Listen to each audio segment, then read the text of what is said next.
When will the COVID-19 virus end? Coronavirus will never, ever be over, just like influenza will never, ever be over. Since that fateful day when somebody in Wuhan decided to snack on a bat, or a snake, or a wolf or whatever it was, the course of history was changed forever. The coronavirus as we know it has found a good host. And when a virus finds a good host, it is part of the host species' existence forever. It appears that this coronavirus is very adept at mutation, which is how it got to humans in the first place. So no matter what vaccination is brought out, coronavirus will circumvent it with mutation, just like the flu does. However, and this is the important point, every day it becomes more and more likely that the danger of the virus is massively overestimated. The reported death rates of 3% are clearly massively overestimated. It's now thought that there are tens of thousands of unreported cases of coronavirus around the world. Remember, 100% of deaths caused by the virus are reported, but the amount of people who are carrying the virus is unknown, and the reports are based on the worst possible scenario. When we look at the deaths, we have to look at where the deaths have occurred. Wuhan was hit pretty hard, but 70% of the male population are heavy smokers, and they live in some of the worst air pollution in the world. It won't take much to put these people into respiratory distress. Then there's Italy. The people that have succumbed have been elderly, since the elderly will not have access to social media like the young have, and villages of old biddies will get together for Sunday Mass and a cup of coffee. Then there's counties like the UK and Australia where the deaths are occurring in nursing homes. The remaining life expectancy in nursing homes is months, and patients are way more likely to die of aspirational pneumonia from inadequate oral hygiene. But the fact is, only a handful of people have been tested. In America it is around 500, in Australia it is no more than 100, and a diagnosis cannot be made without a test. So just think of all the undiagnosed cases that bring the death rate down. The COVID virus will not end in any near future. I have drawn some reasonable conclusions based on some understanding of viruses and epidemics. I will not be too technical as it hardly adds much to the appreciation of huge capability of nature.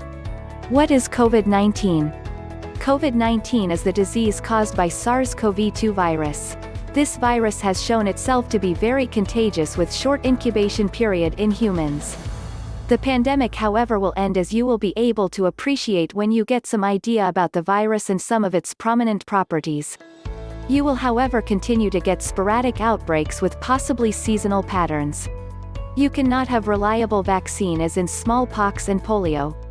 The COVID is caused by an RNA virus and likes to mutate quite comfortably. The treatment in terms of cure is elusive. The worst of its aggression will tone down after taking the toll of hundreds of thousands of elderly and twisting the world economy like never before. This may take around 6 months. Humans would then learn to live with this virus like a nasty flu bug which will hit them every season. Those with comorbidities will continue to pay heavier price. What is SARS-CoV-2 virus? Let us now have a very brief glimpse of this virus. It belongs to the family of virus known as coronavirus.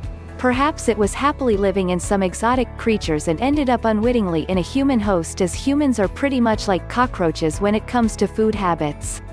It did not mean to be so aggressive and was happily living in the previous natural host. In the humans it found it easy to multiply and spread largely through contact. It has shown itself to be highly contagious. The other frightful but very real possibility is that humans were playing with these known virus which includes gene splicing and addition. The virus could have escaped the facility through any of these humans getting accidentally infected. Added this paragraph after reading a fair amount. This likelihood is a perfect setting for some conspiracy theory and a blockbuster. The preventive measure of social distance, masks and hand wash is related to this aspect. The effect of this virus. I will not go into various manifestations of the disease itself but look at its basic behavior. The virus has entered the new host in humans. Unfortunately this new host, human, found the virus more uncomfortable leading to significant morbidity and mortality. Some mutation perhaps took place and more would be in the pipeline. This mutation can make it more aggressive or less aggressive. The second prospect is a preferable behavior from the viewpoint of the parasite.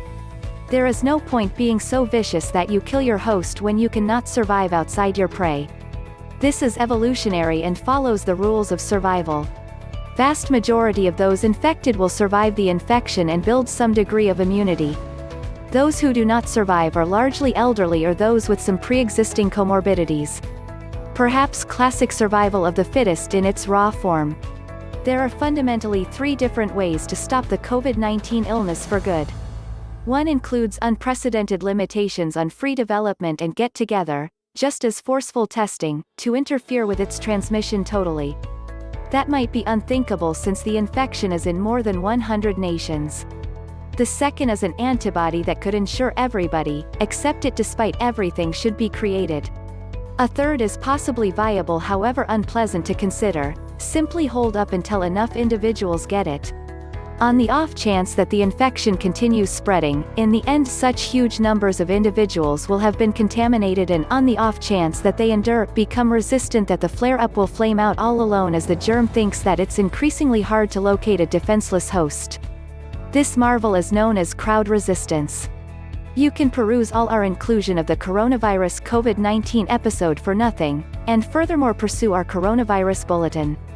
Be that as it may, if it's not too much trouble, consider buying in to help our not-for-profit news coverage. Wide, relentless spread of the coronavirus is actually a result specialists are displaying in their most pessimistic scenario situations. They state that given what they think about the infection, it could wind up tainting about 60% of the total populace, even inside the year. Those figures are definitely not an irregular speculation. They are educated by where disease transmission specialists state group invulnerability should kick in for this specific infection. A week ago the group invulnerability thought exploded in the features after UK Head Administrator Boris Johnson demonstrated that nation's legitimate technique may be to put on a solid upper lip and let the infection run its course. The central science consultant to the UK government, Patrick Vallance, said the nation expected to develop a crowd resistance so more individuals are safe to this malady and we lessen the transmission. Recently, the executive of the Netherlands, Mark Rutte, broadcasted a comparable vibe, saying, "We can hinder the spread of the infection while simultaneously assembling bunch insusceptibility in a controlled manner." In any case, going for group insusceptibility immediately would be a grievous methodology, as indicated by the most up-to-date models. That is on the grounds that such a large number of individuals will turn out to be seriously sick, and an unexpected blast in wiped-out individuals requiring medical clinic or ICU care will overpower emergency clinics. The UK this week flagged it would rather accomplish more to stifle the infection, including disheartening social affairs. Backing it off would mean well-being frameworks could be saved and lives spared. At the end of the day the outcome could be the equivalent. That is, regardless of whether the pandemic is drawn out after some time, it might at present take crowd insusceptibility to finish it. As Matt Hancock, the UK Secretary for Wellbeing and Social Consideration, explained after analysis of the UK government, group resistance isn't our objective or approach. It's a logical idea.